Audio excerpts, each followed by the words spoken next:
Hello my dear student, welcome back to Deepak classes.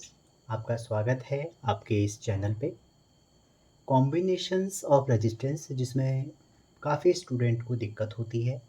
तो उसके लिए मैंने सोचा था कि आपके लिए एक सेपरेट प्लेलिस्ट बनाई जाए। उस सेपरेट प्लेलिस्ट में आज हमारी ये सेकंड लास्ट वीडियो तक हम पहुंच गए, और इससे पहले जिन बच्चों की डिमांड थी उनको बहुत अच्छा समझ में भी आया। तो बच्चों, आज हम डिस्कस करते हैं अपना सेकंड लास्ट वीडियो इस पूरी प्लेलिस्ट की। उसके बाद तो फिर प्रैक्टिस क्वेश्चन ही है। हमारी एक सेल से रिलेटेड वीडियो है, और उसके बाद हमारी जो वीडियो है वो होगी ओपन सर्किट से रिलेटेड वीडियो। ठीक है, तो हेडिंग डालिए, एक कॉपी उठा लीजिए, पेन उठा लीजिए, और हेडिंग डालिए बच्चों सेल। ठीक है, जैसे कि आपको पता है ये जो वीडियो है हमारी, ये बोर्ड, सीबीएसई और नीट सबको देखते हुए बनाई गई है मैंने।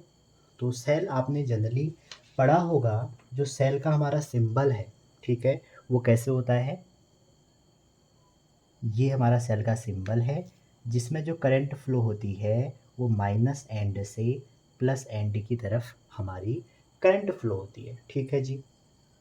अच्छा, तो आप ये कह सकते हैं, अगर सिंपली आप सेल को डिफाइन करें, तो बच्चों सेल हमारी इलेक्ट्रिसिटी में या करंट इलेक्ट्रिसिटी में एक ऐसा डिवाइस है जो हमारा केमिकल एनर्जी को, जो उसके अंदर आप इलेक्ट्रोलाइट भरते हैं, उससे जो केमिकल एनर्जी है उससे इलेक्ट्रिकल एनर्जी में कन्वर्ट करती है। या आप ये कह सकते हैं ये जनरेट करता है electric current by means of motion of a conductor in magnetic field हो सकता है, उसके अंदर इलेक्ट्रोलाइट में जो आयंस है उनका मूवमेंट हो सकता है। ये सब आप पढ़ेंगे बच्चों इलेक्ट्रोकेमिस्ट्री क्लास 12 में सेल के अंदर। ठीक है, हम पढ़ेंगे सेल से जो करंट जनरेट हो रही है उसका क्या रोल है। ठीक है, तो कोई भी सेल है उसका हमारा ईएमएफ दिया रहेगा। ये सेल आपका ऐसे भी दिया रह सकता है, और मे बी आपका जो सेल स्ट्रक्चर है बच्चों वो ऐसे भी हो सकता है। तो जैसे ही ये कोई सेल है, इसका ईएमएफ है, तो सेल का अपना इंटरनल रेजिस्टेंस भी होता है। जैसा रेजिस्टेंस की डेफिनेशन है वैसे ही इंटरनल रेजिस्टेंस की भी डेफिनेशन है। क्या डेफिनेशन होगी? जो रेजिस्टेंस ऑफर करेगा इलेक्ट्रोलाइट। आपका जो सेल स्ट्रक्चर होता है, सेल के अंदर इलेक्ट्रोलाइट भरा रहता है। आपने देखा होगा रेडियो वाला सेल जब तोड़ के देखते हो आप, वो काला हो जाता है अंदर। ठीक है, तो वैसे ही किसी भी सेल के अंदर एक इलेक्ट्रोलाइट हमारा भरा रहता है। तो जो इलेक्ट्रोलाइट है वो रेजिस्टेंस ऑफर करेगा उसको, किसके अपोज में? करंट के फ्लो होने के अपोज में जो वो रेजिस्टेंस ऑफर करेगा वो हम कहलाता है इंटरनल रेजिस्टेंस। यूनिट इसकी भी ओम ही है, क्योंकि एक तरह से रेजिस्टेंस है। अब ये डिपेंड किस पे करता है? तो ये कौन सा इलेक्ट्रोलाइट भरा है उस पर डिपेंड करेगा, कौन सा कंसंट्रेशन ऑफ इलेक्ट्रोड है वो उस पर डिपेंड करेगा, दो इलेक्ट्रोड के बीच में जो डिस्टेंस है उस पर करेगा। ठीक है, वो पॉइंट हम समराइज कर लेते हैं, क्योंकि जेई और नीट में काफ़ी थ्योरेटिकल क्वेश्चन आ रहे हैं, बोर्ड में तो आते ही हैं। अब जो इंटरनल रेजिस्टेंस है बच्चों, ये हमारा किस पे डिपेंड करेगा? मैंने आपके लिए लिख दिया है, आप अगर नोट डाउन कर रहे हैं, कौन सा नेचर है इलेक्ट्रोलाइट का। जो इलेक्ट्रोलाइट आपने उसके बीच में भरा है, इलेक्ट्रोड इलेक्ट्रोड के बीच में, उसका नेचर पे डिपेंड करेगा, कंसंट्रेशन पे डिपेंड करेगा, और आपका जो डिस्टेंस है दो इलेक्ट्रोड के बीच में उस पर डिपेंड करेगा, टेम्परेचर ऑफ इलेक्ट्रोड पे डिपेंड करेगा, और area of electrode immersed in electrolyte, जिस इलेक्ट्रोलाइट में हमने उसको डुबो रखा है उस एरिया पे भी डिपेंड करेगा। ठीक है यहाँ तक। अब जनरली बच्चों इसमें क्या होता है, जो फ्रेश आपका प्रिपेयर सेल होता है उसका आर क्या होता है? लो होता है, और उसके बाद इसकी वैल्यू इंक्रीज होती है जब ये करंट ड्रॉ करता है। जितना ज़्यादा करंट निकालेगा उतना आपका अपोजिशन ज़्यादा होगा, रेजिस्टेंस ज़्यादा होगा, तो इसलिए जो आर की वैल्यू है वो टाइम के साथ इंक्रीज हो जाती है। ठीक है, तो ये तो हमारा आर की वैल्यू थी। ठीक है, थोड़ा सा लाइट चली गई है तो ब्राइटनेस में दिक्कत आ रही है, तो थोड़ा सा एडजस्ट करिए, अभी आ ही जाएगी। तो मान लीजिए अगर कोई ये एक एक्सटर्नल रेजिस्टेंस है, ठीक है, इस एक्सटर्नल रेजिस्टेंस में आपने कोई सेल कनेक्ट कर दिया, ये आपने एक सेल कनेक्ट कर दिया। ठीक है, तो बच्चों होता क्या है, जैसे ही आप इसमें सेल कनेक्ट कर रहे हैं, इसका जो इंटरनल रेजिस्टेंस है वो यहाँ पर भी लिखा जा सकता है, और मे बी वो इसको मिटा के यहाँ पर भी आपको छोटा r लिख सकता है। तो यहाँ पर कुछ करंट बहेगी, यहाँ पर कुछ करंट बहेगी, और सेल से हमेशा जो करंट बहती है वो आपका माइनस टर्मिनल से प्लस टर्मिनल की तरफ जाती है, ठीक है। अब यहाँ पर एक वर्ड आता है टर्मिनल पोटेंशियल डिफरेंस, ठीक है। टर्मिनल पोटेंशियल डिफरेंस को पढ़ने से पहले मैं आपको ये बताना चाहूँ कि जो ईएमएफ है, सेल का आपका ईएमएफ है, और एक होता है पोटेंशियल डिफरेंस। इन दोनों में जो बेसिक डिफरेंस है, अगर आप थ्योरेटिकली देखो, किसी भी कंप्लीट सर्किट में अगर कोई बंद सर्किट है आपका, ठीक है, तो वहाँ पर एक पॉइंट से दूसरे पॉइंट तक किसी चार्ज को ले जाने में जो भी वर्क डन होगा उसको बोलते हैं पोटेंशियल डिफरेंस। और अगर आपका कोई चार्ज है, अगर आप एक सर्किट के उसको कंप्लीटली एक चक्कर लगाने में जो आपका वर्क डन लगेगा, ठीक है, आप या ये समझिए कि जो हमारा ईएमएफ है, ठीक है, ईएमएफ हमारा एक तरह से कॉज है, ठीक है, और जो हमारा पोटेंशियल है वो इफ़ेक्ट है, ठीक है। जो हमारा बच्चों ये पोटेंशियल है ये तभी मिलेगा आपको जब सर्किट आपका क्लोज होगा, और वही जब ईएमएफ की बात करें ये आपको तब मिलेगा अगर आपका सर्किट क्लोज है, तब भी मिल सकता है, और ओपन होगा तो मिलेगा ही मिलेगा, ठीक है। जनरली मैं अगर आपको बताऊं, जो हमारा ईएमएफ होता है, ये बात आप ध्यान रखना, ईएमएफ की जो वैल्यू है बच्चों वो जनरली जो हमारा पोटेंशियल डिफरेंस है उससे ज़्यादा होती है। ये आप ऑलरेडी पढ़ के आ गए होंगे, ये थ्योरेटिकल बातें हैं। ईएमएफ हमेशा बड़ा होता है और जो पोटेंशियल डिफरेंस है वो ईएमएफ से कम होगा। कहने का मतलब है अगर सर्किट क्लोज है आपका तो आपको वहाँ पर पोटेंशियल कहना पड़ेगा, अगर सर्किट आपका ओपन है तो आप वहाँ पर ईएमएफ डिफाइन करेंगे। मतलब ईएमएफ आपका एक कॉज है, अगर आप किसी सर्किट पे ईएमएफ लगाएंगे तो आपका क्या होगा, पोटेंशियल डिफरेंस बनेगा, ठीक है। और वहीं पर जो पोटेंशियल डिफरेंस है वो इफ़ेक्ट है। बहुत सारी किताबों में ऐसी डेफिनेशन लिखी रहती है कि किसी यूनिट चार्ज को एक राउंड लगाने में कंप्लीट सर्किट के जो वर्क डन लगता है उसको हम ईएमएफ कहते हैं। और वही पोटेंशियल डिफरेंस में लिखी रहती है कि अगर किसी यूनिट चार्ज को किसी सर्किट में एक पॉइंट से दूसरे पॉइंट में ले जाने में जो वर्क डन लगता है उसको पोटेंशियल डिफरेंस कहते हैं। बेसिकली आप ये समझो कि हमारा सर्किट अगर क्लोज है, सर्किट क्लोज होने की कंडीशन में हम पोटेंशियल डिफाइन करते हैं और ओपन की ईएमएफ करते हैं, ठीक है यहाँ तक। तो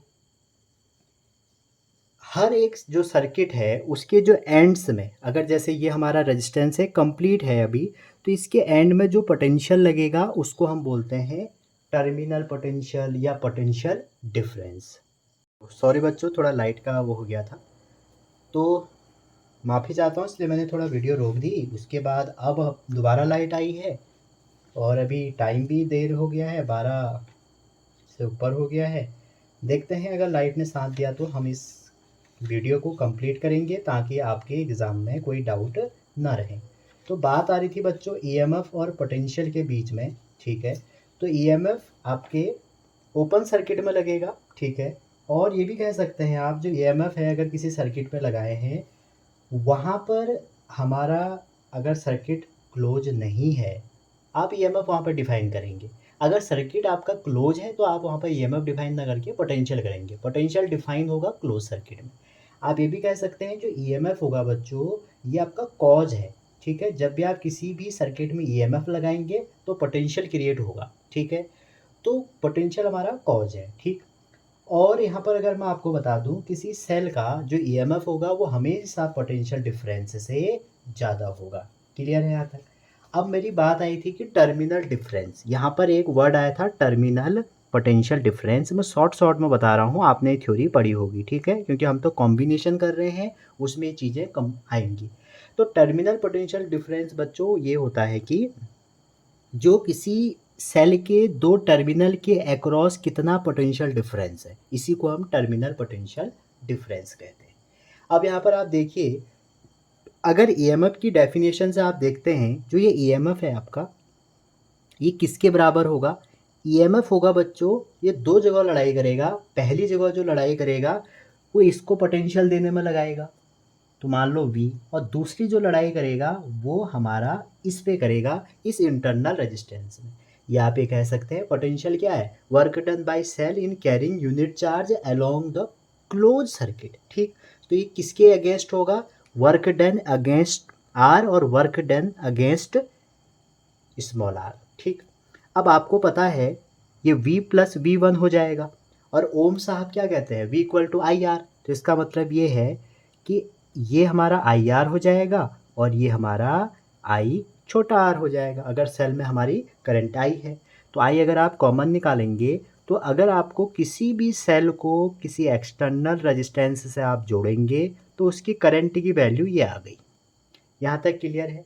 तो इसका मतलब क्या हो गया कि अगर ये जो इंटरनल रेजिस्टेंस है, अगर आप इसको थोड़ा सा देखें तो कितना ईएमएफ है वो, और कितना रेजिस्टेंस इक्विवेलेंट है। ये आर और ये आर किस में है? सीरीज में है, और सीरीज में है तो ये भी कर सकते हैं। ठीक है, तो जो टर्मिनल पोटेंशियल डिफरेंस है इन दो टर्मिनल के बीच में, वो किसके बराबर होगा? वो इस V के बराबर हो जाएगा। तो terminal potential difference V equal to, आपने देखा आई आर और R की वैल्यू, I की वैल्यू आपकी ये निकल गई, तो ये आ गया एप्सिलॉन R अपॉन में R प्लस R। ये बात आप ध्यान रखना, कई बार आपसे पूछा जाता है। तो अगर आपसे ये V equal to I R value मिल गई, अगर आपसे कोई पूछे कि भैया ये V की वैल्यू इसके टर्म में बताओ, तो V इक्वल टू क्या हो जाएगा? V इक्वल टू हो जाएगा एप्सिलॉन माइनस V1, और जो V1 की वैल्यू है वो हमको पता है IR है। तो ये हमारा एक रिजल्ट निकल के आ गया जो किसी भी सेल के लिए बहुत इम्पॉर्टेंट है, जो आपको याद होना चाहिए, V equal to E minus I R. Clear है यहाँ तक? अब यहाँ पर ध्यान देना, अगर सेल ओपन है, अगर ये सेल किसी से भी कनेक्ट नहीं है, सेल में तीन केस बनेंगे आपके। नंबर एक, अगर सेल आपका ओपन है, कहीं कनेक्ट नहीं है, तो आई आपकी जीरो हो जाएगी, जितना पोटेंशियल है वही आपका ईएमएफ हो जाएगा।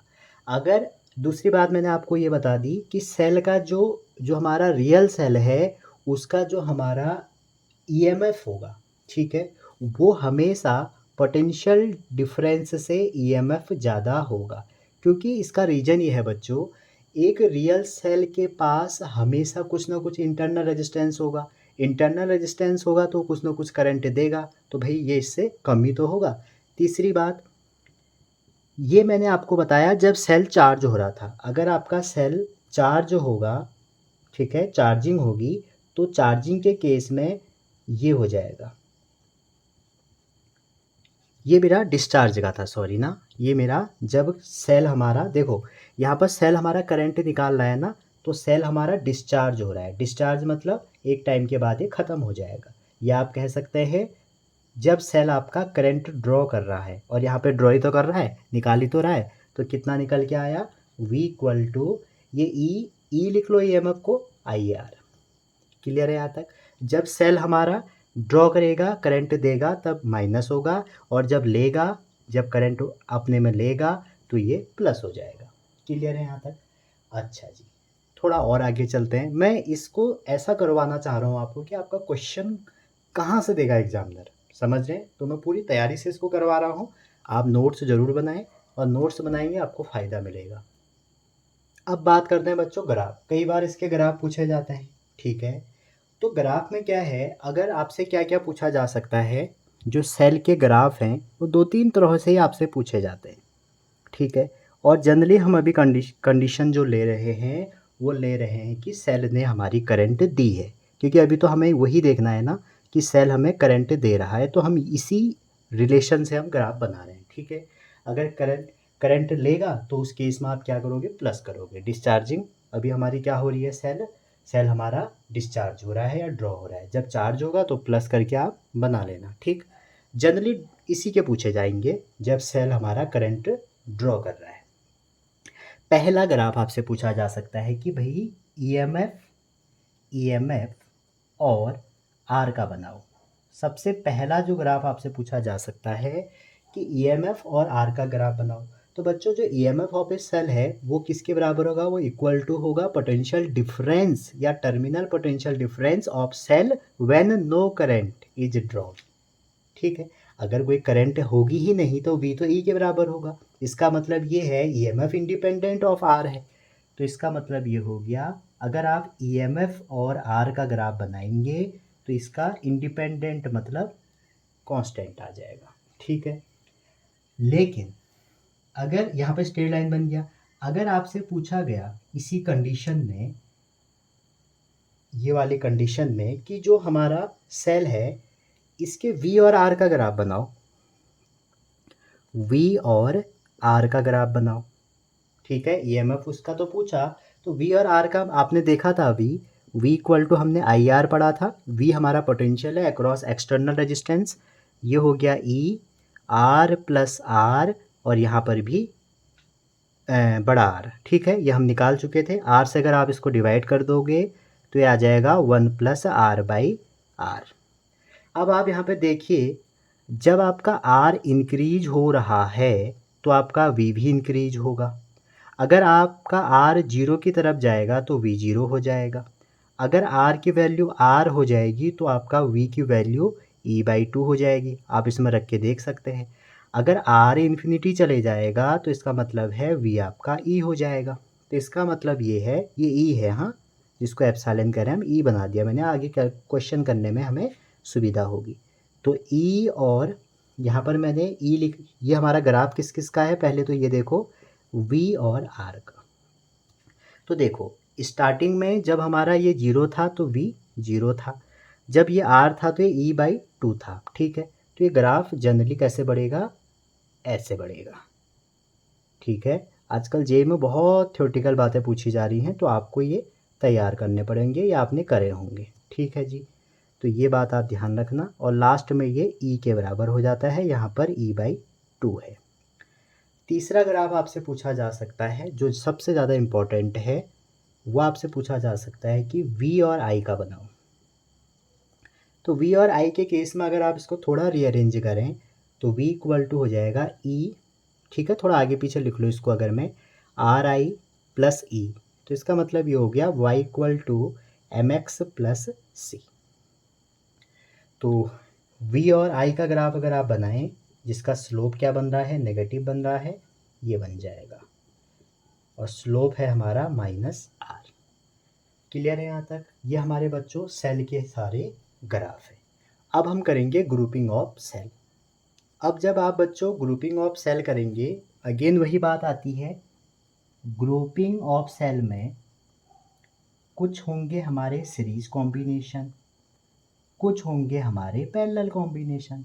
ठीक है, पहले हम सीरीज को कंसीडर करते हैं। यहाँ पर मैं डेरिवेशन नहीं करवाऊंगा। तो मान लीजिए ये पहला सेल है और ये मेरा दूसरा सेल है, दो सेल लेके चलते हैं फिलहाल, और इनका जो ईएमएफ है वो E1 और E2 है, और इंटरनल रेजिस्टेंस R1 और R2 है। तो अगर आपको इनकी ग्रुपिंग करनी है, तो जैसी ऐसे आपको ग्रुपिंग करनी होगी तो जो इक्विवेलेंट ईएमएफ हो जाएगा वो हो जाता है बच्चों E1 प्लस E2। ऐसे ही तीन होंगे तो E1 plus E2 plus E3। बस यहाँ पर ध्यान रखना पोलैरिटी का। क्लियर है यहाँ तक? अगर अब यहाँ पर R1 R2 भी तो है, तो R इक्विवेलेंट कितना हो जाएगा, R1 प्लस R2।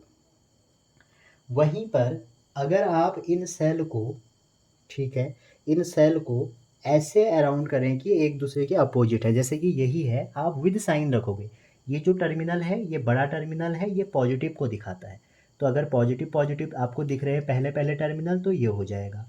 अगर इसी में ये पॉजिटिव था मान लो और ये नेगेटिव हो गया, मान लो ये E1 है ये E2 है, तो आप जब ग्रुपिंग करोगे R इक्विवेलेंट में तो कोई दिक्कत नहीं, R इक्विवेलेंट तो भैया उतना ही होगा। लेकिन अगर आप E इक्विवेलेंट निकालेंगे तो वो हो जाएगा E1, और जो आपका पहला टर्मिनल नेगेटिव आया -E2 हो जाएगा। ठीक है, ऐसे ही अगर आप पैरेलल कॉम्बिनेशन देखें तो पैरेलल कॉम्बिनेशन का मतलब क्या हो गया, एक सेल ऐसे है, एक सेल ऐसे है, और बात वही आई बच्चों कि यहाँ पर इसकी जो ईएमएफ है, मान लो E1 है, इसका E2 है, और यहाँ पर ये R1 है, ये R2 है। तो R इक्विवेलेंट तो वैसे ही निकालते हैं जैसे आपने निकाला है पैरेलल में, ठीक है। लेकिन E जो निकालते हैं, E इक्विवेलेंट की जो वैल्यू होगी आपकी यहाँ पे, वो क्या होगी, वो बहुत इंटरेस्टिंग है। E equivalent over R equivalent, आपको यही करना पड़ेगा। उसके बाद जो हमारा निकल के आएगा वो कितना निकल के आएगा, E1 over R1 plus E2 by R2। ये 2 के लिए है, अगर 3 के लिए होता प्लस E3 बाई R3। मतलब आपको R इक्विवेलेंट निकाल के यहाँ रखना पड़ेगा, फिर इंटू करना पड़ेगा, ठीक। अगर 2 सेल हैं जैसे कि यहाँ पर हैं, तो इसके लिए आप डायरेक्टली ये भी कर सकते हैं, E equivalent equal to E1 R2 plus E2 R1 upon में R1 प्लस R2। ये 2 सेल के लिए हो गया। फिर वही बात आती है, अगर पोलैरिटी अपोजिट है तो हम क्या कर देंगे, जिसके अपोजिट है नेगेटिव लगाएंगे उसके ऊपर। अब ये तो सीरीज कॉम्बिनेशन था और इसको आप पैरेलल कहेंगे। मान लीजिए आपने सीरीज और पैरेलल को एक साथ ऐड कर दिया। ये डेरिवेशन है बच्चों, आपने बोर्ड में करे होंगे, ठीक है। अगर नहीं करे हैं तो मैं बहुत जल्दी करवाऊंगा, तो वहाँ पर आप समझेंगे कि ये एक्सप्रेशन कैसे आते हैं। फिलहाल ये जेई के लिए वीडियो है तो इसमें मैं ज़्यादा डेरिवेशन नहीं बताऊंगा। अगर किसी को डाउट है जल्दी बताना, जल्दी मैं आपको इसकी डिटेल वीडियो दे दूंगा। तो मान लो बच्चों एन सेल आपके सीरीज में है, एन सेल सीरीज में है और एम सेल पैरेलल में है, ठीक है। कोई हमारे एन सेल हैं जो सीरीज में है और एम सेल पैरेलल में है, ठीक है। पहले हम अलग अलग देखते हैं। मान लो अगर एम सेल सीरीज में होंगे तो भैया जो हमारी करंट होगी, हमने अभी भी पढ़ा था कि करंट होती है E plus R plus R। तो अगर एम सेल हमारे सीरीज में है तो आपका जो E इक्विवेलेंट हो जाएगा, यहाँ पर ये इक्विवेलेंट निकालना पड़ेगा, ये इक्विवेलेंट निकालना पड़ेगा, ठीक है। तो ये कितना आ जाएगा, N टाइम E, ठीक है, अगर सारे इक्वल हैं, ठीक। और ये आ जाएगा R plus N time R। Clear है, आप ऐड कर सकते हैं उनको, और ये मैंने इक्वल सेल मान के चले हैं। अगर यहीं पर M सेल हमारे पैरेलल में होते तो पैरेलल में जो करंट हो जाती आई तो आई रहती, लेकिन जो ईएमएफ हो जाएगा बच्चों पैरेलल में वो इतना ही रहेगा, क्योंकि वो तो सेम रहता है। आर तो आर एक्सटर्नल रेजिस्टेंस है, ये हो जाएगा आर बाई एम। क्लियर। अब इन दोनों को अगर मैं मिक्स कर दूँ, अगर इन दोनों को मिक्स कर दूँ, मैं एम सेल को मिक्स कर दूँ कि एन सेल सीरीज में है और एम सेल हमारे पैरेलल में है। ये आपने सारे डेरिवेशन करे होंगे, अभी हम क्वेश्चन करेंगे तो वहाँ पर ये कुछ आ सकता है। तो जब आप इसको करेंगे तो आपकी आई जो हो जाएगी, देखो जो एन सेल सीरीज में है वो आपको क्या देंगे, N time E upon R, तो आर ही रहेगा। जो एन सेल आपके सीरीज में थे उसका रेजिस्टेंस एन आर, और जो पैरेलल में थे अपॉन में एम। तो ये तीनों केस में करंट है, इसको भी आपको ध्यान में रखना है। अब हम कुछ इन्हीं पे क्वेश्चन करते हैं जिससे आपकी क्लियरिटी अच्छी हो जाए। फिर से मैं आपको कुछ बता रहा हूँ, जैसे मान लो ये ए है, ठीक है, और ये हमने एक सेल E1 था, ये E2 था, ये R1 है, ये R2 है। तो मैंने आपसे कहा कि E इक्विवेलेंट हो जाएगा, पोलैरिटी देखी, दोनों के पॉजिटिव पॉजिटिव टर्मिनल ऐड हुए हैं पहले पहले, तो हमने ये कहा, और R इक्विवेलेंट में R1 प्लस R2 कहा। क्लियर है। आता कभी कभी ऐसा भी आ जाएगा आपसे कि पैरेलल की कंडीशन में बताओ, तो आपने कहा सर हमने अभी पैरेलल भी सीख लिया कि अगर कोई ए है और 2 सेल लगे हुए हैं, ये पहला सेल है और ये दूसरा सेल है। अब इसमें इंटरनल रेजिस्टेंस बना भी हो सकता है, नहीं भी हो सकता है, ठीक है, लेकिन लिख देगा ऐसे वो R1 R2, तो समझ जाना। तो यहाँ पर मैंने आपको बताया था कि आपको क्या करना पड़ेगा, 2 सेल के लिए आपको ये भी लगाओगे तो चलेगा, लेकिन मेन फॉर्मूला आपको E equivalent by R equivalent equal to E1 by R1, ठीक है, जो हमने पढ़ा था, प्लस E2 बाय R2 लेते हुए चलना है। तो ये हमारा E इक्विवेलेंट हो गया, ठीक है। अगर इनकी पोलैरिटी अलग होती, जैसे कि ये था और एक ये होता, ठीक है, ये E1 था, ये R1 था, ये E2 था, ये R2 था, इस केस में फिर E2 वाला टर्मिनल आपका नेगेटिव हो जाएगा। E1/R2 minus E2/R1 over R1 plus R2। समझ रहे हैं यहाँ पे? तो ये तो था हमारा इसका बेसिक। अब हम इसमें कुछ क्वेश्चन करने जा रहे हैं जिससे आपकी अंडरस्टैंडिंग और अच्छी हो। अब ये हमारा जेई का क्वेश्चन है। अच्छा, इसमें एक बात अभी हमने ये भी देखी थी, अगर कोई सेल को हम सीरीज में किसी एक्सटर्नल रेजिस्टेंस के साथ लगाएंगे तो हमारा ये E इक्विवेलेंट हो जाएगा अपॉन में R प्लस R इक्विवेलेंट हो जाएगा। और वहीं अगर पैरेलल में हम ये काम करेंगे तो पैरेलल में हमारा ऊपर तो E ही रहेगा क्योंकि EMF सेम हो जाएगा, लेकिन नीचे फिर हमारा R प्लस R इक्विवेलेंट करना पड़ेगा। ये तो हमें ये भी पता है। अब ये क्वेश्चन देखिए जेई का। अब इसमें ना शर्म आ रही है इस क्वेश्चन को जेई का है कहने में। अगर आपको सीबीएसई अच्छे से पढ़ी है तो आप इसको इजीली उड़ा सकते हो। कह रहे हैं कि दो सर्किट है, दो सेल है, पहले इनको कनेक्ट किया इधर। अच्छा, इधर इन सीरीज एंड पैरेलल है, सीरीज में और पैरेलल में इनको कनेक्ट किया। और कहाँ पे किया? An external resistance R. ठीक है, तो आपसे करंट पूछ रहा है। आपसे क्या पूछ रहा है? इंटरनल रेजिस्टेंस स्मॉल आर पूछ रहा है। सिंपल सी बात है, अगर आप इनको सीरीज में कनेक्ट करोगे तो करंट कितनी होगी सीरीज की? आई सीरीज जो होगा बच्चों वो हो जाएगा E equivalent over R plus R equivalent होना चाहिए।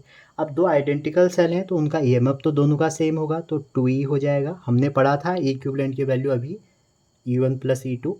और R प्लस आर मतलब अगर सेल इक्विवेलेंट है तो उसका जो ये रेजिस्टेंस है ये भी क्या हो जाएगा? 2R हो जाएगा। ठीक, और R की वैल्यू दी है 5, तो ये हो जाएगा 2E ओवर 5 प्लस 2R।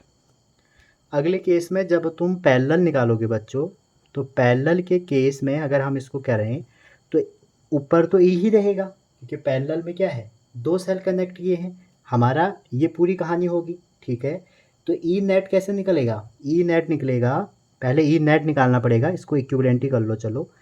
तो इक्विवेलेंट ओवर आर नेट करना पड़ेगा आपको।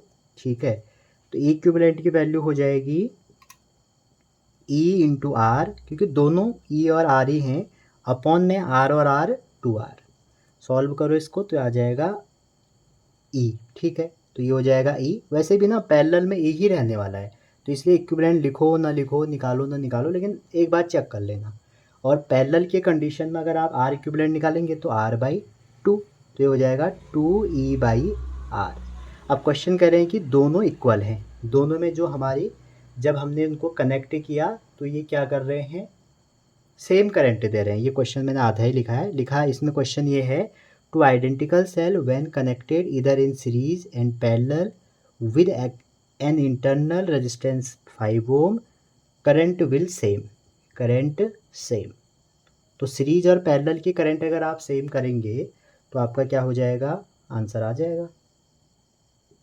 ये हमारी सीरीज की है और पैरेलल की क्या हो जाएगी? 2E/R। ये इससे कट जाएगा, सॉल्व करेंगे तो R और R मतलब ये हो जाएगा 5 प्लस 2R। और नीचे अच्छा एक्सटर्नल रेजिस्टेंस भी होगा ना R, गलत लिख दिया मैंने, R/2।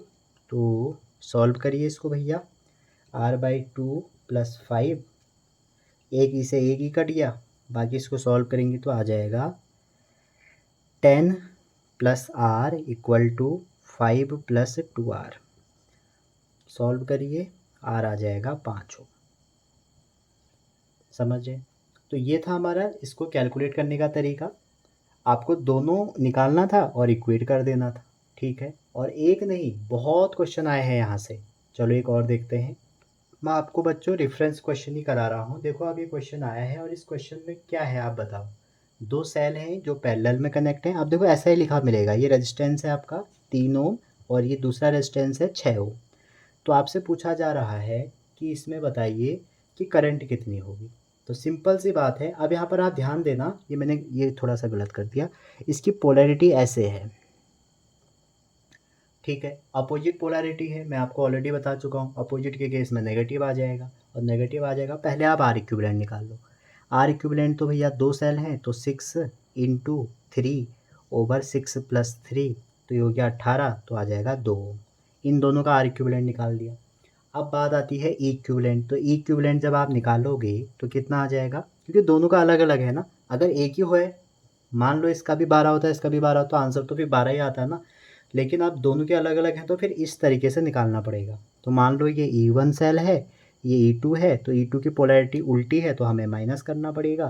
तो हो जाएगा E1/R1 माइनस E2/R2, ठीक है, और ओवर आर इक्विवेलेंट। इससे निकाल लो या डायरेक्ट इसी में रख लो सॉल्व करके इसको सॉल्व करके यही निकल के आता है, ठीक है।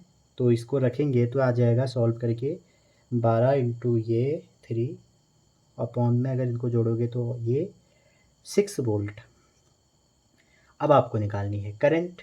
तो भैया अभी अभी हमने पढ़ा था करंट होती है ये, तो E कितना है 6, R कितना है 4 और R इक्विवेलेंट कितना है 2।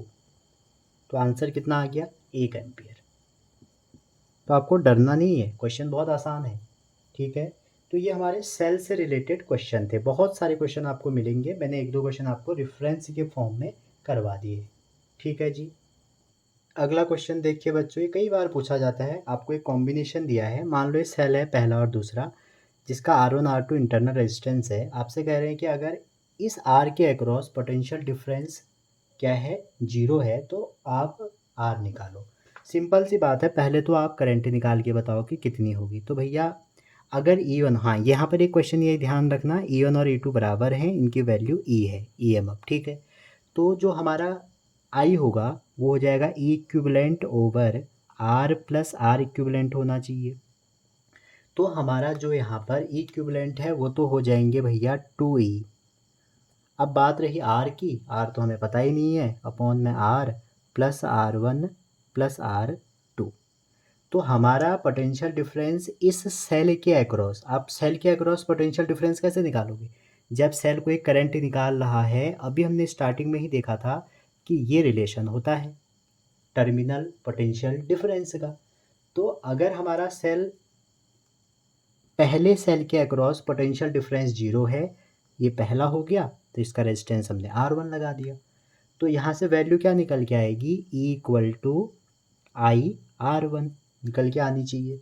अब आप I की वैल्यू यहाँ पुट कर दो, तो भैया I = 2E R plus R1 plus R2 into R1। E से E कट गया और इसको सॉल्व करोगे तो आपको R मिलके आएगा R1 माइनस R2। ऐसे क्वेश्चन बनते हैं कई बार, ये आपके जे में बहुत बना है, कि ये जे में ही आया है क्वेश्चन कि अगर पोटेंशियल डिफरेंस इसके अक्रॉस 0 है तो R की वैल्यू निकालो। अगर ये E1 और E2 सीरीज में है और दोनों इक्विवेलेंट हैं तो आपको कुछ नहीं करना है, जो बड़ा है उसमें से छोटा वाला माइनस कर देना है। अगर पोटेंशियल डिफरेंस इसका 0 होता तो फिर आपको क्या करना पड़ता, 2 - 1। समझ रहे हैं, पहले का 0 है तो पहले माइनस दूसरा, अगर दूसरे का 0 है तो दूसरा माइनस पहला हो जाएगा, ठीक है। तो ये ऐसे क्वेश्चन आपको बहुत ज़्यादा मिलेंगे बच्चों। आप जेई के पीवाईक्यू उठाइएगा, आपको ज़रूर समझ में आएंगे आप वो क्वेश्चन, ठीक है। हम इसमें इसका जो अगला टॉपिक है उसमें चलते हैं केसीएल और केवीएल। अब जो हम स्टार्ट करेंगे इसमें लास्ट टॉपिक है हमारा, वो है किरचॉफ रूल्स, ठीक है। अभी तो मैं आपको कुछ कुछ क्वेश्चन करा दूंगा सैंपल के फॉर्म में, बाद में जब आप क्वेश्चन करेंगे वो आप प्रैक्टिस क्वेश्चन करेंगे। तो किरचॉफ साहब ने 2 रूल दिए। पहला जो रूल दिया बच्चों वो दिया किरचॉफ का जंक्शन रूल, ठीक है। तो जंक्शन रूल हमारे क्या कहते हैं, किरचॉफ कहते हैं कि जो एल्जेब्रिक सम होगा किसी भी करंट का और किसी एक पॉइंट पे या जंक्शन पे, जहाँ पर जंक्शन समझ रहे हैं आप, जैसे कि आप कह सकते हैं कि रोडवेज स्टेशन है या कोई बड़ा स्टेशन है, वहाँ पर सारे आ रहे हैं बस जा रही हैं। तो वैसे ही किसी भी जंक्शन पर जो हमारे करंट का सम होगा वो हमारा 0 होगा। और कैसा सम, एल्जेब्रिक सम, ठीक है। और आप ध्यान दीजिए ये जो लॉ है ना बच्चों, ये चार्ज कंजर्वेशन पे बेस्ड है, ठीक है। ये जो लॉ है ये चार्ज कंजर्वेशन पे बेस्ड है। अब आप यहाँ पे देखिए जो करंट हमारी जंक्शन पे आ रही है और जो करंट हमारी जंक्शन से जा रही है, तो वो हम यहाँ पर एक साइन कन्वेंशन यूज़ करते हैं। वो क्या करेंगे देखिए। तो दो टाइप की करंट होंगी, जो इनकमिंग करंट होगी, इनकमिंग करंट जो जंक्शन की तरफ आ रही हैं वो आपकी हमारी पॉजिटिव होती हैं, और जो जंक्शन से जा रही हैं या आप कह सकते हैं आउट गोइंग जो करंट है वो आपकी नेगेटिव आप लोगे। क्लियर है यहाँ तक? ये बात आप समझ लीजिए। जैसे मैं आपको एक एग्जांपल देता हूँ। मान लीजिए ये करंट है, ये दूसरी करंट है, ये कोई जंक्शन है और यहाँ पर ये I1 है, ये I2 है, और दो करंट ये है, एक इधर को जा रही है I3 और ये इधर को जा रही है I4। तो इस जंक्शन पे आप खड़े होंगे तो आपको पता लगेगा कि कितनी करंट आ रही है और कितनी जा रही है। तो आप देखेंगे I1 आ रहा है, I2 आ रहा है, तो I1 प्लस I2 हो जाएगा क्योंकि दोनों प्लस लेने हैं, और जो इस जंक्शन से जाएगा बाहर की तरफ उसको आप नेगेटिव साइन के साथ लेंगे। इसीलिए इसकी स्टेटमेंट क्या होती है, algebraic sum of current at a junction is zero. ठीक है। तो किरचॉफ साहब ने जब ये रूल दिया, आप अगर आप यहाँ पे ध्यान से देखें तो I1 प्लस I2 की जो वैल्यू है क्या वो I3 प्लस I4 के बराबर नहीं हो गई? तो यहाँ से आप कंक्लूड निकाल सकते हैं कि जो इनकमिंग करंट है वो आपके आउटगोइंग के बराबर होगी। तो बच्चों ये बात ध्यान रखना, इनकमिंग आउटगोइंग के बराबर होगी। तो ये जो पहला रूल है ये करंट कैलकुलेशन में आपका बहुत हेल्प करेगा, फ़ायदा देगा। अगर आपको किसी की करंट निकालनी है तो आप इसको इजीली कर सकते हैं। किस पे बेस्ड है? कंजर्वेशन ऑफ चार्ज पे। सेकंड लॉ में चलते हैं। सेकंड लॉ जो किरचॉफ का है, अच्छा इसको शॉर्ट में हम किरचॉफ करंट रूल भी कह देते हैं, और आप बहुत लोगों से सुनते होंगे कि KCL हम इसको कहेंगे। क्या कहते हैं? KCL। ठीक है। सेकंड जो रूल है उसको हम बोलते हैं जंक्शन रूल। ठीक है, सॉरी उसको बोलते हैं, जो सेकंड रूल है उसको लूप लॉ भी बोलते हैं। क्या बोलते हैं? Loop law. और या उसको बोलते हैं KVL, किरचॉफ वोल्टेज रूल। ठीक है। तो इस रूल के अकॉर्डिंग क्या होता है बच्चों, कि अगर कोई क्लोज आपका नेटवर्क है उसमें जो एल्जेब्रिक सम ऑफ पोटेंशियल होगा, किसी भी क्लोज सर्किट के लिए जो एल्जेब्रिक सम ऑफ पोटेंशियल होगा वो जीरो होगा। और आपने पढ़ा था सेल के लिए जो हमारा पोटेंशियल है वो EMF माइनस IR होता है, तो EMF minus IR equal to zero हो जाएगा। तो इस रूल को हम ये भी कह सकते हैं कि उस सेल के अबाउट जितना EMF होगा वो उसके करंट और पोटेंशियल डिफरेंस के, करंट और रेजिस्टेंस के प्रोडक्ट के सम के बराबर होगा। ठीक। जैसे ये हमारा चार्ज कंजर्वेशन पे है, ये आपका एनर्जी कंजर्वेशन बेस्ड लॉ है। ठीक है। ये तो हमारा ये रूल है। अब इसमें ध्यान ये देना, आप अलग अलग सबके साइन कन्वेंशन होते हैं। अगर आप किसी रजिस्टर में ये जा रहे हैं, ठीक है, दो कंडीशन आपको यहाँ दिखेंगी, अभी मैं आपको क्वेश्चन से भी दिखाऊंगा। ये R है और ये भी R है, तो ये प्लस माइनस टर्मिनल है, प्लस माइनस टर्मिनल है। अगर आप करंट की डायरेक्शन में जा रहे हैं, इसमें करंट ऐसे मूव कर रही है, इसमें करंट ऐसे मूव कर रही है। तो अगर आप करंट की डायरेक्शन में जा रहे हैं तो you can use V equal to IR। अगर आप करंट के अपोजिट डायरेक्शन में जा रहे हैं, देखो करंट लेफ्ट को आ रही है, आप राइट को जा रहे हैं, तो V equal to minus IR। पहली बात ये ध्यान रखनी है। दूसरी बात क्या ध्यान रखनी है, जैसे आपको कोई सेल दिया रहेगा और सेल में जो करंट बहती है वो माइनस से प्लस की ओर बहती है, तो माइनस वाला टर्मिनल छोटा है। ठीक है। ये इसमें करंट बह रही है। अब इसमें अगर आप कैसे आएंगे, ऐसे ही जाएंगे जैसे सेल दिया है, तो पहला टर्मिनल कौन सा मिला? छोटा वाला, तो V equal to minus E हो जाएगा। और इस केस में अगर आप जाएं, मान लीजिए ऐसे आ जाएं, तो पहला टर्मिनल क्या मिला? V equal two plus E आप यूज करेंगे। ठीक है। ये आप अलग अलग किताबों में आपको अलग मिल सकते हैं, आपके रिफ्रेशरों में अलग मिल सकते हैं। वहाँ पर ये प्लस हो सकता है, कोई बात को कंसीडर करता है। अगर आप मेरे से पढ़ रहे हैं तो इनको फॉलो करें, मैं सब में यही फॉलो करता हूँ। क्लियर है यहाँ तक?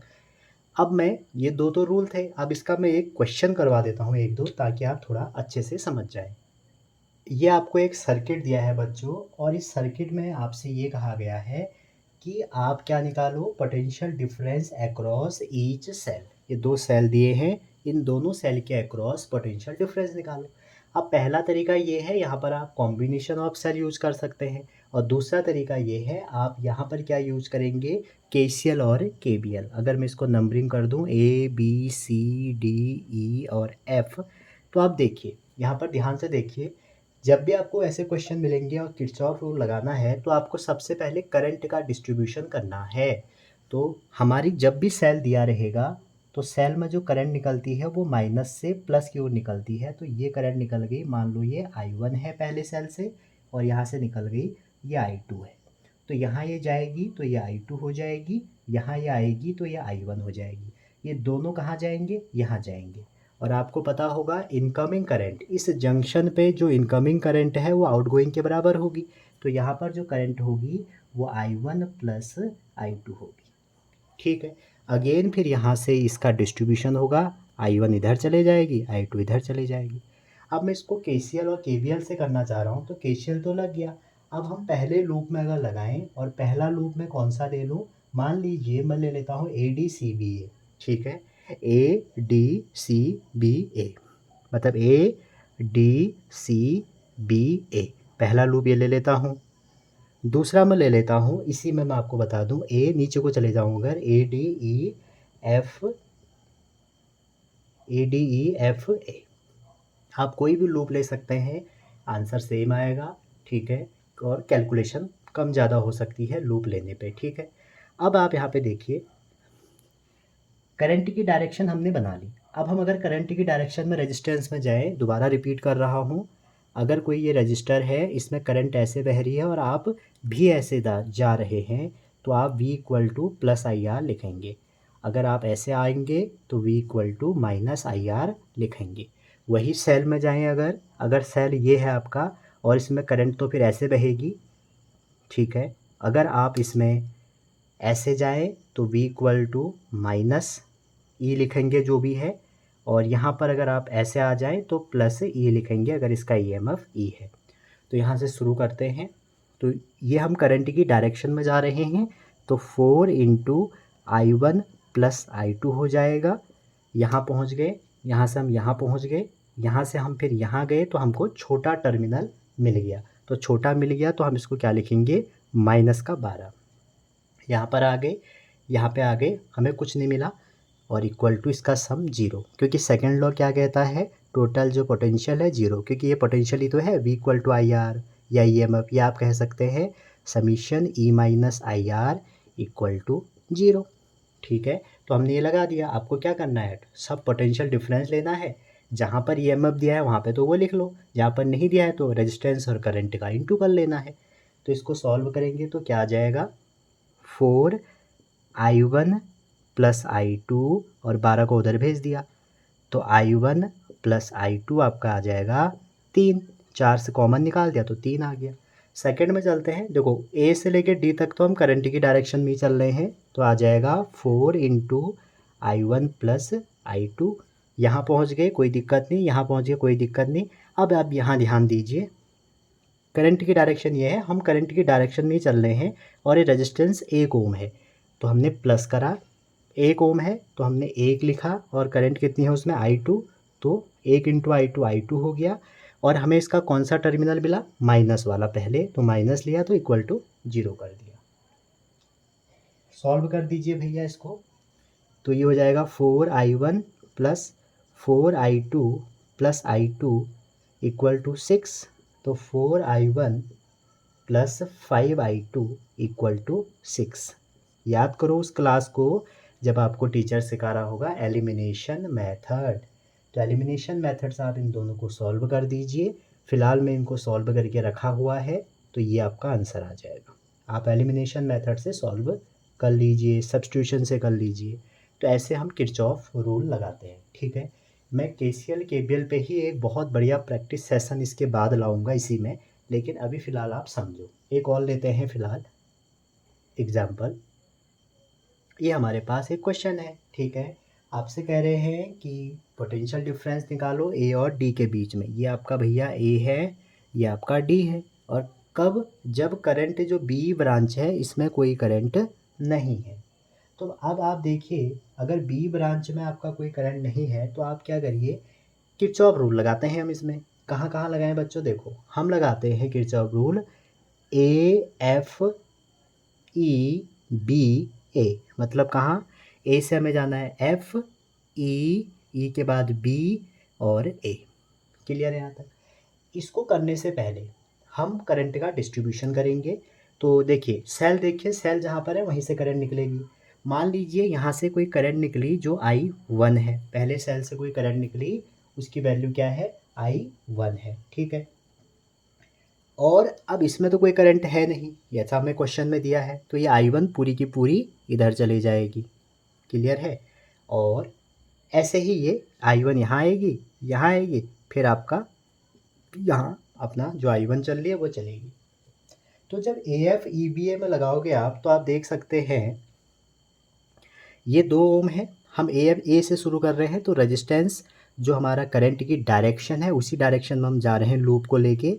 तो मैंने बताया था रेजिस्टेंस अगर करंट की डायरेक्शन में जाओगे तो प्लस लोगे, तो 2 × I1 प्लस, अच्छा ये मिल गया हमको, तो आपका आ जाएगा माइनस, माइनस का 1 वोल्ट प्लस 3 × I1। क्लियर है यहाँ तक? उसके बाद देखिए इस ब्रांच में तो कोई करंट है नहीं, तो हम करेंगे प्लस R1 के साथ 0, क्योंकि हमें ना पोटेंशियल लेना है V = IR, तो R1 के साथ 0। और यहाँ पर जो ये है, पहले एंड हमको छोटा वाला मिला -3, और यहाँ पहुँचे, फिर इसके बाद ये देखा तो यहाँ भी हमें छोटा एंड पहले मिला, तो -6। 2 हमने लिया, 2I1, 1 लिख लिया, छोटा एंड पहले मिला तो छोटा पहले लिख लिया, 3 × I1, 3 × I1 हो गया। ई तक पहुँचे, कोई दिक्कत नहीं, R1 आया, R1 × 0 हो गया, क्योंकि इसमें करंट 0 है, 0 एम्पियर की करंट है। और यहाँ पहला एंड छोटा मिला तो -3, यहाँ पहुँच गए, यहाँ से फिर यहाँ आए तो -6। इसको अगर आप सॉल्व करें तो क्या हो गया, 2 और 3 हो गए भैया 5I1 इक्वल टू या माइनस 1 3 3 6 और 6 3 9 और 1 10 इक्वल टू 0। तो I1 इक्वल टू हो जाएगा 10/5। तो I1 कितनी आ गई? 2 आ गई। अब आपसे कह रहे हैं कि A to D क्या निकालो? पोटेंशियल निकालो। तो AD का जो पोटेंशियल होगा हम क्या लगाएंगे? V = E - IR। E कितना है? या आप एक काम करो, इस पर आप क्या करिए, AFD के अलोंग लगा लो।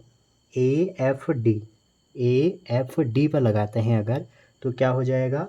पोटेंशियल इक्वल टू 2 × 2, क्योंकि इसमें करंट कितनी है? 2 है, ठीक है। उसके बाद माइनस का 1, ये माइनस का 1 हो गया, प्लस 3 × 2, 3 × 2, और सीधा हम कहाँ पहुँच गए? डी पहुँच गए। सॉल्व करो, 4 - 1 + 6, तो आंसर आ जाएगा 9 वोल्ट। समझ रहे हैं? लगाना समझ में आया कि कैसे लगाना है? एक और लेते हैं, फिर इस वीडियो को ख़त्म करते हैं। अब ये एक और क्वेश्चन लेते हैं सैंपल के फॉर्म में, उसके बाद बच्चों ये लास्ट ख़त्म करेंगे इसको। इसमें मैंने आपको सेल का कैसे लगाना है वो बता दिया, 2 सेल सिस्टम बता दिया, कॉम्बिनेशन कैसे सेल का होगा वो बता दिया, केसीएल केबल कैसे लगाना है वो मैं फाइनली आपको ये बता ही दिया। तो सबसे पहले आपको क्या करना पड़ेगा? करंट का डिस्ट्रीब्यूशन। तो सबसे करंट निकली भैया, ठीक है। तो अगर इसमें मान लीजिए तुम्हें ऑलरेडी करंट की डायरेक्शन दे दी, मान लो ये I1 दे दी, उल्टा दे दी भैया, ये I2 दे दी, ये I3 दे दी, ठीक है। अगर आपको अपने से I3 ना ऐसे कर लो, चलो सभी की जगह मत करो, इसको ऐसे कर लो, ठीक। अब देखो I1 I2 और I3 दे दिया उसने, तो कोई बात नहीं, उसने दे दिया, तो आपको जब लेना होगा तो माइनस से प्लस की ओर लेना। अब देखो यहाँ से I1 गई, यहाँ से I2 गई, ठीक है, ये I3 गई, तो इसका मतलब जब ये I1 यहाँ पर आएगी तो जो I3 की वैल्यू है, क्या KCL अगर इस पॉइंट पे लगाओगे आप, अगर ये I3 है और ये I1 है, ये I2 है, तो आप ये नहीं कह सकते कि I3 की वैल्यू I1 + I2 होनी चाहिए, क्योंकि incoming current equal to outgoing current, ठीक है। अब इस पे लगा दो आप क्या? KCL KVL। तो अगर आप अपर लूप पे लगाते हैं, नंबरिंग कर देते हैं कुछ, ABCDEF, बस याद एक ही चीज़ रखनी है, ये रेजिस्टेंस है, ये अगर करंट है, अगर आपको इसी डायरेक्शन में जाना है, प्लस के IR अपोजिट आना है माइनस के आई आर, और सेल में जो पहले एंड मिलेगा वही साइन रखना है। तो पहले वाले पे लगाते हैं भैया। तो आप देखो सबसे पहले आपको क्या मिला, ये मिल गया, और ये क्या है, बड़ा वाला है, तो मतलब 2 आ जाएगा, ठीक है। तो 2 लिख लिया आपने। उसके बाद आपको ये मिला, तो +4 इंटू, हम करंट की डायरेक्शन में चल रहे हैं I1, यहाँ पहुँचे। अब देखो करंट ऐसे आ रही थी, हम ऐसे जा रहे हैं, तो हमको क्या लिखना पड़ेगा, -3 टाइम्स I2, और सेल का पहला एंड क्या मिला, -1 इक्वल टू 0। क्लियर है यहाँ तक? सॉल्व करिए इसको, तो ये आ जाएगा 4I1 -3I2 इक्वल टू, ये अगर सॉल्व करेंगे 1 तो ये -1, थोड़ा बहुत इसको अगर आप माइनस, चलो ऐसे ही रहने दो, क्यों करना है सॉल्व। सेकंड पे लगाते हैं। पहले हमने लगाया है ABCDA, अब हम लगा रहे हैं ADEFA। तो जब हम इस पे लगाएंगे तो क्या होगा, बड़ा एंड मिल गया हमको, तो 1 हो गया। इस पे देखें करंट ऐसे जा रही है, तो हम करंट की डायरेक्शन में जा रहे हैं 3I2, यहाँ पहुँचे कुछ नहीं है, यहाँ पहुँचे तो करंट की डायरेक्शन में जा रहे हैं तो 2I3, और यहाँ पर हमें छोटा पहले मिला है सेल का टर्मिनल इक्वल टू 0। 1 + 3I2, अब वेरिएबल दूसरा हो गया, I3 की वैल्यू ये वाली पुट करके रख दो, I1 + I2 -4 इक्वल टू 0। तो 1 + 3I2 + 2I1 + 2I2 -4 equal to 0। Solve करो, 2I1, 3 और 2 5, I2 4 में से 1 करो 3, 3 उधर भेजोगे, तो ये हमारी सेकंड इक्वेशन बनती है। समझ रहे हैं? हमारी जो सेकंड इक्वेशन बनेगी वो ये बन जाएगी। अब आपको करना क्या है, इसको और इसको सॉल्व करना है, और बाय एलिमिनेशन मेथड।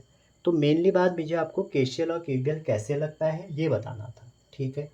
तो कॉम्बिनेशंस ऑफ रेजिस्टेंस में हमने काफ़ी कुछ कर लिया है, और ये हमारा सेल का वीडियो था। अब इसमें एक वीडियो और आएगी जो होगी ओपन सर्किट को कैसे सॉल्व किया जाता है, ठीक है। उसके बाद में एक प्रैक्टिस सेशन लूँगा जिसमें डिफरेंट डिफरेंट टाइप के क्वेश्चन मैं आपको करवा दूंगा, जिससे आपका क्लियर हो जाएगा। केसीएल केवीएल में बच्चों आपको बहुत सारे क्वेश्चन करने पड़ेंगे, जो क्वेश्चन किसी से नहीं होगा वो केसीएल केवीएल से होगा ही होगा, ये पक्का है। समझ रहे हैं यहाँ पे?